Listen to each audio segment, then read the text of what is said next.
Guys, ito yung message ng kaibigan ko. Nasa Kuwait siya. Tapos akala ko noon aawayin ako. Tapos mga bandang huli, I asked her. I said, are you a victim of scam under Prince Hamdan Fasa name? He said, yes. So we are talk. So it's really sad because she sent the money of 22k 22,000 peso sa Ria to. Oo, nabiktima ka ba ng scam sis? So she replied, oo, worth of 22k, so meaning 22,000 peso sent sa Royal. Nagtaka ako kasi dalawang beses siya nag-send. Ang detail sa akin, hindi ko napansin scammer yung isang detail. Pambili sana ng gamot ng anak ko. It's really hard, yes? So, where is the soul of these people who ruins the life of innocent people? In other side, we cannot judge. Instead, you need to understand. You need to give him a big hug or encourage him not to disappointed him or her. Okay, I want to check some of the messages before that she asking about the real lottery winning. So I just want to share this one. My friend in Facebook, so this is her son in the hospital. So she said that that money is for his son to buy medicine, but it's really sad that money is sending to the scammer under Prince Hampton Pasa name. So it's really sad.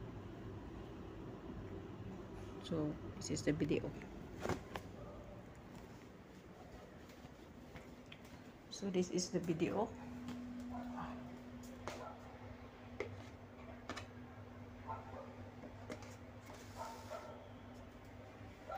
So this is the video. Then the name is Elena, so Philippine. So this is why, guys, always take care and be careful, because even Filipino, they need to victimize you. Okay, so it's really sad. Some of these are maybe I don't know, I cannot say about anything about the prince, but I think um, it's really hard. Only one thing I want to say, I want to tell, you must be careful. Don't let this evil ruin your life. So okay, so also to those people who have judging me on the comments that really angry, what is the problem of yours? If I get a victim, so what if I get a victim of scam? It's not of your problem, it's none of your business. Okay, so what if I posted the photo of the prince? What is if I'm making a video with me and the prince? What is the problem of that? Are you a wife? Oh my God, I am here to share, to advise to everyone, to the innocent, especially is not yet the victim, to must be careful.